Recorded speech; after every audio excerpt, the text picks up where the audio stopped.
I thought my baby shower would be filled with joy, but it quickly turned into a nightmare. Lily walked into my baby shower and said coldly, "You think you can give birth before your sister? Never. The only real grandchild is hers." Then, she lifted her foot toward my stomach. I curled up in pain as my sister Claire sipped her wine and smirked. "No one needs an unwanted child in this family," she added with a mock expression of sweetness. The sting of her words felt like a slap in the face. Right then, a low voice came from behind, and both Lily and Claire's faces drained of color. Their smiles faltered, their composure shattered. This moment should have been the happiest of my life.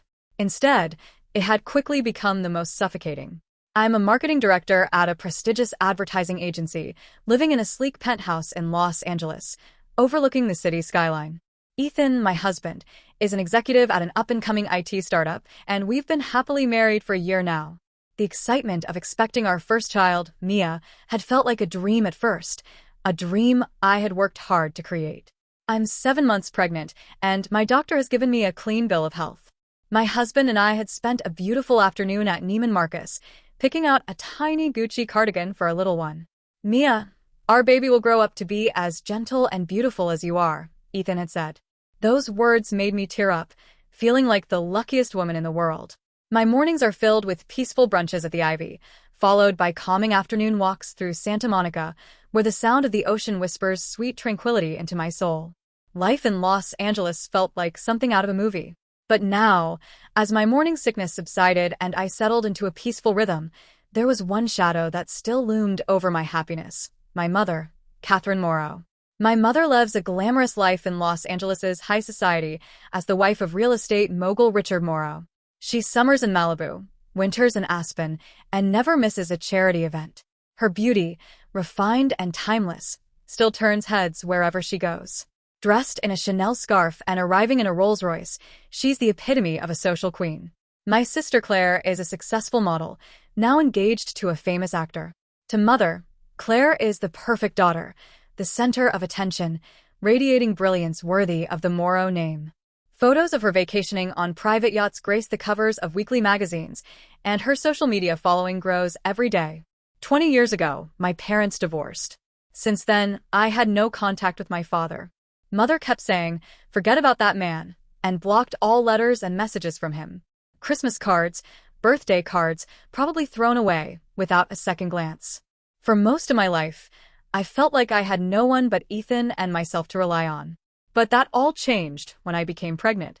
Suddenly, Lily and Claire's attitude turned cold, as if they saw my pregnancy as a threat.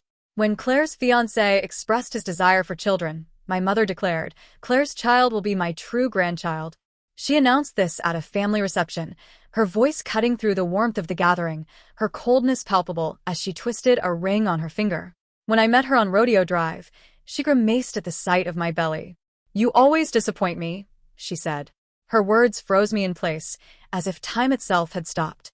Next week, I was hosting a baby shower at the Beverly Hills hotel, 30 guests. It should have been a time filled with warm blessings. The Crystal Ballroom on the second floor was already prepared with champagne, mocktails, and a beautiful gender reveal cake. The baby book was soon to be filled with messages of joy from our friends and family. But there was an air of dread that hung over me whenever I thought about the RSVPs from my mother and sister. Their responses, written on elegant stationery, seemed to carry hidden barbs. "Of course, I'll come. It's an important venue after all." Mother's words made my skin prickle, remembering the cold glint in her eyes, the calculated smile she wore at family gatherings. I always hesitated whenever I thought about what to write to her. My chest tightened every time I imagined it. Why had the family's blessing for my pregnancy become so twisted? The morning light streamed into the Crystal Ballroom, the crystal chandeliers casting soft shadows on the elegant decorations in pink and blue gradients. White linens covered the tables, and delicate baby shoes adorned the centerpieces like gifts from a fairy tale. Pearl decorations gleamed, their elegance almost suffocating. Jessica, my friend from college, placed her hand on my shoulder. "The venue looks wonderful, Lily," she said, her smile warm.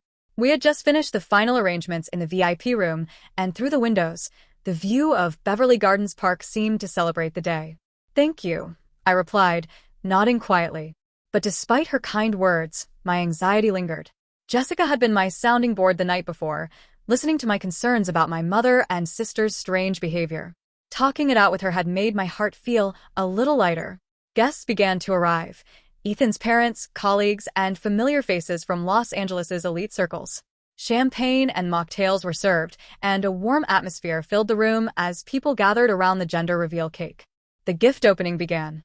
A tiny pair of Louis Vuitton baby shoes, a Burberry check blanket, and Dior first shoes. All gifts of beauty and love. "Oh, how adorable. This is a limited edition from Paris," someone exclaimed. "The cashmere baby blanket looks so warm." With each unwrapped gift, blessings filled the room, and the baby book became filled with heartfelt messages. Then my phone buzzed. An unknown number. The message read, "I will protect you. Trust me." The handwriting felt familiar, as if I had seen it before. It reminded me of a letter I found when I was 16. My thoughts were interrupted by a sudden change in the atmosphere around me. The air felt thick, oppressive. "Sorry to keep you waiting, Lily," came my mother's voice. I turned to find her standing in the doorway, her usual social grace replaced by an unmistakable coldness. She wore her Chanel suit, her Hermes scarf perfectly draped around her neck, but her eyes were filled with something sharp and dangerous. Beside her stood Claire, who was already holding a wine glass, wearing a defiant smile. Her coordinated luxury outfit made her look like she had stepped out of a magazine, but her expression held a cruel shadow. The moment Lily entered, everything in the room seemed to freeze. Claire's laughter broke the silence, a high-pitched sound that grated on my nerves. "No one needs any extra children in this family," she sneered. My heart sank. The guests watched in stunned silence as my mother approached me, her heels clicking against the polished marble floor. Each step felt like a hammer against my chest. "Why are you doing this?" My mother's voice cut through the room. The air went cold, the sound of her voice sharper than a knife. "You having a child before Claire is unacceptable. Claire's child will be my true grandchild." At that moment, everything seemed to stop. Ethan rushed to my side, his hand on my shoulder, but before anyone could react, the sound of a door creaking open echoed throughout the room. From behind, a low but strong voice filled the air, commanding attention. It was a voice that carried undeniable presence, one that had been absent for far too long.